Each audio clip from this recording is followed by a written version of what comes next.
धरती से 1.5 गुना बड़ा इस एक्सोप्लैनेट पर लगातार पत्थर की बारिश होती रहती है, जिसमें 1300 पृथ्वी समा सकता है। ये प्लैनेट अचानक से गायब हो जाता है।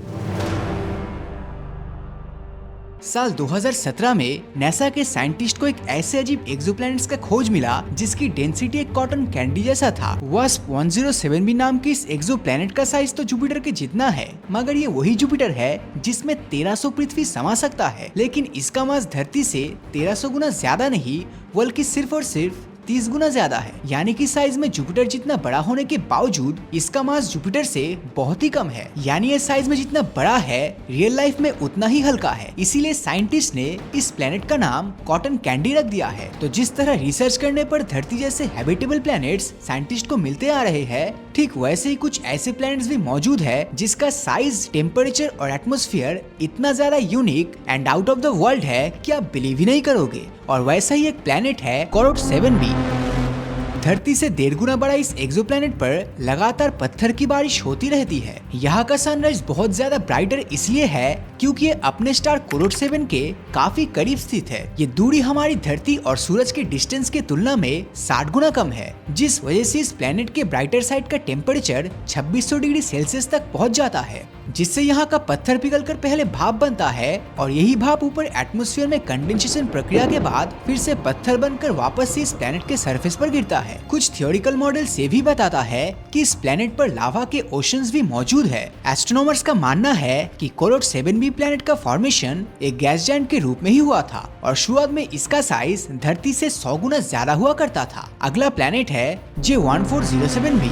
इस प्लैनेट को हम फादर ऑफ सैटर्न प्लैनेट कह सकते हैं क्योंकि इसके रिंग्स का रेडियस सैटर्न के रिंग से 200 गुना बड़ा है। जहां सैटर्न के पास 3 रिंग्स है, वही J1407b के पास 30 रिंग्स है, जो करीब 17 करोड़ किलोमीटर में फैला हुआ है। ये डिस्टेंस सूरज और धरती के बीच के डिस्टेंस से भी ज्यादा बड़ा है। साइंटिस्टों का मानना है कि इतने बड़े रिंग्स तभी बनता है जब कोई प्लैनेट का नेचुरल सैटेलाइट तबाह हो जाता है, और ऐसा माना जाता है कि J1407b के सैटेलाइट्स इसके मास की वजह से ही तबाह हो गया था, क्योंकि इस प्लैनेट का मास जुपिटर से 40 गुना ज्यादा और धरती से 12,680 गुना ज्यादा है, जो कि बताता है कि इसका मास वाकई में बहुत ही ज्यादा होगा और यही कारण है इसके सैटेलाइट्स तबाह होने के। अब ये प्लैनेट्स तो रिंग्स और सैटेलाइट से घिरा हुआ रहता है, लेकिन इस अगले प्लैनेट के आसपास कोई प्लैनेट तो दूर कोई स्टार भी नजर नहीं आता। अब ये प्लैनेट किसी भी सूरज के इर्द गिर्द चक्कर नहीं लगाता, बल्कि एक रोक प्लैनेट की तरह यूनिवर्स में कहीं भी घूमता रहता है। क्योंकि इसका कोई होस्ट स्टार नहीं है, इसीलिए एस्ट्रोनॉमर्स ने इस प्लैनेट के लाइट को डायरेक्टली ऑब्जर्व किया था और एस्ट्रोनॉमर्स ने नोटिस किया कि ये प्लैनेट जुपिटर से न सिर्फ 8 गुना बड़ा है, बल्कि जुपिटर से ज्यादा ब्राइटर भी है। इसके ब्राइटनेस में होने वाले शिफ्ट से ये जानकारी मिलता है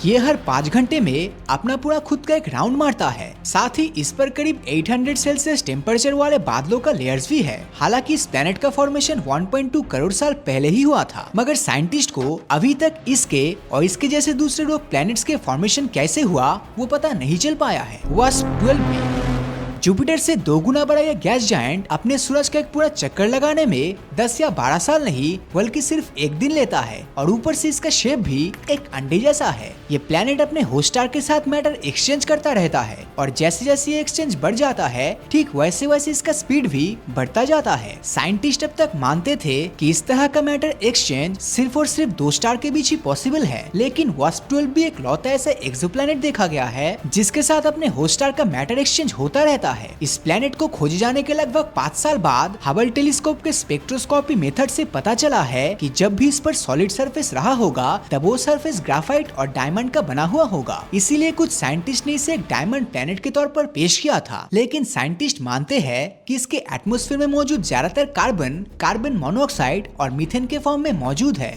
अब बात करते हैं एक ऐसे एक्सोप्लैनेट की जिसने हमारे यूनिवर्स के शुरुआती लम्हों को नोटिस किया था, जो कि है कैप्टन बी। अब ये प्लैनेट 11.5 बिलियन साल पुराना हो सकता है, मतलब इसका जन्म हमारे यूनिवर्स के जन्म के महज 2 बिलियन साल बाद ही हो गया था। इसे एक रेड शार्प ड्वार्फ के तौर पर क्लासिफाई किया गया है, जिसका ग्लोनेस काफी अलग है। जो हमारे सूरज के मुकाबले 250 गुना कम लाइट रेडिएट करता है। कैप्टन भी अपने सूरज के काफी करीब होने के बावजूद भी ये अपने स्टार सिस्टम के हैबिटेबल जोन में है, क्योंकि इसका टेम्परेचर इस पर वाटर को लिक्विड फॉर्म में रहने देता है। इस प्लैनेट के डार्क साइड का टेम्परेचर -50 डिग्री सेल्सियस तक और स्टार फेसिंग साइड में टेम्परेचर 10 डिग्री सेल्सियस रहता है। ये सब सुनकर आपको लग सकता है कि इसे तो हैबिटेबल प्लैनेट की कैटेगरी में होना चाहिए था, लेकिन साइंटिस्ट का मानना है अगर हम इस प्लैनेट के लाइफ फॉर्मेशन पर ध्यान दें तो इसकी एज ही इससे हैबिटेबल प्लैनेट की लिस्ट से बाहर निकाल देता है, क्योंकि जब धरती पर 4.5 बिलियन सालों में जीवन पनप गया तो फिर 11.5 बिलियन सालों में इस पे अभी तक कोई लाइफ के सबूत ही नहीं मिले, जिससे ऑब्वियसली ये निकल कर आता है कि ये प्लैनेट हैबिटेबल हो ही नहीं सकता। Kepler 70b।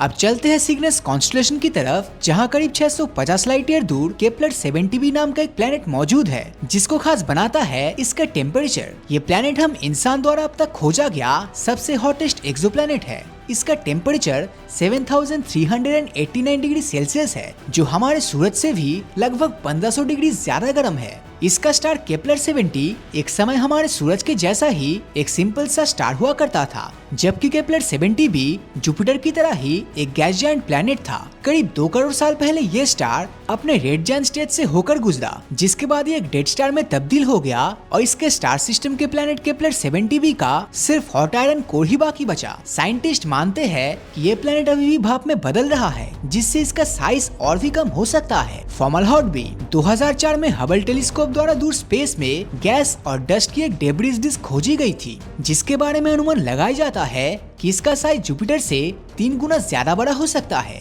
ये प्लैनेट फॉर्मलहॉट नाम के एक सितारे का चक्कर लगाता है, जो कि हमसे सिर्फ 25 लाइट ईयर दूर है और इसका रेडियस हमारे सूरज से दुगना है। और स्टडी करने पर ये सामने आया है कि ये प्लैनेट बहुत ही अजीब तरीके से बिहेव करता है, क्योंकि जैसे जैसे समय निकल रहा है ठीक वैसे ही इसका स्पीड भी लगातार बढ़ रहा है। हालांकि इससे पहले एस्ट्रोनॉमर्स इसके बारे में कुछ बोल पाते, साल 2008 में खींचा गया एक इमेज ने पूरे साइंटिफिक कम्युनिटी में तहलका मचा दिया।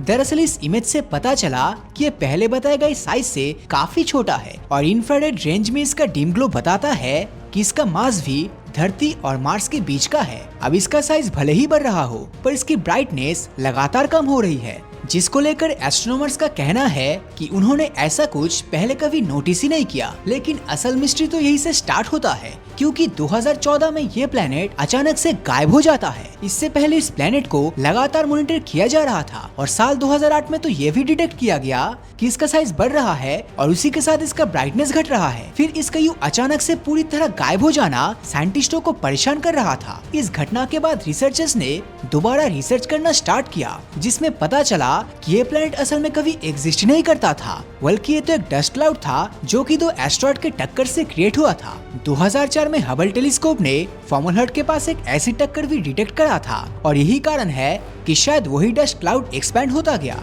जिससे रिसर्चर्स को लगा कि इस प्लैनेट का साइज बढ़ रहा है। इस जानकारी के बाद भले ही फॉर्मलहॉट ने अपना एक्सोप्लैनेट का दर्जा खो दिया हो, पर यूनिवर्स में ऐसे और भी एक्सोप्लैनेट्स एग्जिस्ट करता है जो हमें हैरान करने में कोई कसर नहीं छोड़ता। KOI-5ab। अब बात करते हैं KOI-5ab एक्सोप्लैनेट की। मगर ये प्लैनेट जिस सोलर सिस्टम में रहता है वो इसे खास बना देता है। इस प्लैनेट का साइज सैटर्न के साइज का आधा है, जिसके चलते स्टार्टिंग में इस प्लैनेट को इग्नोर कर दिया गया था। मगर हाल ही में KOI-5 नाम के एक्सोप्लैनेट को साइंटिफिक अटेंशन मिला, जिसका वो हकदार था, क्योंकि एक्सोप्लैनेट एक ट्रिपल स्टार सिस्टम का पार्ट है, जिसमें ये स्टार एक का चक्कर लगाता है जो कि B स्टार के काफी क्लोज है। ये दोनों ही स्टार्स हर 3 साल में एक दूसरे के अराउंड एक चक्कर लगाता है, लेकिन इनके ऊपर भी एक ग्रेविटेशनल बाउंड स्टार यानी कि स्टार C है, जो कि हर 400 साल में स्टार A और B दोनों को ऑर्बिट करता है। अगर हम किसी तरह इस एक्सोप्लैनेट तक पहुंच के इसके एटमॉस्फेयर में दाखिल हो जाए, तब हमें यहाँ बहुत सी गजब नजारे देखने को मिलेगा। हमारे नीचे का व्यू बिल्कुल डार्क होगा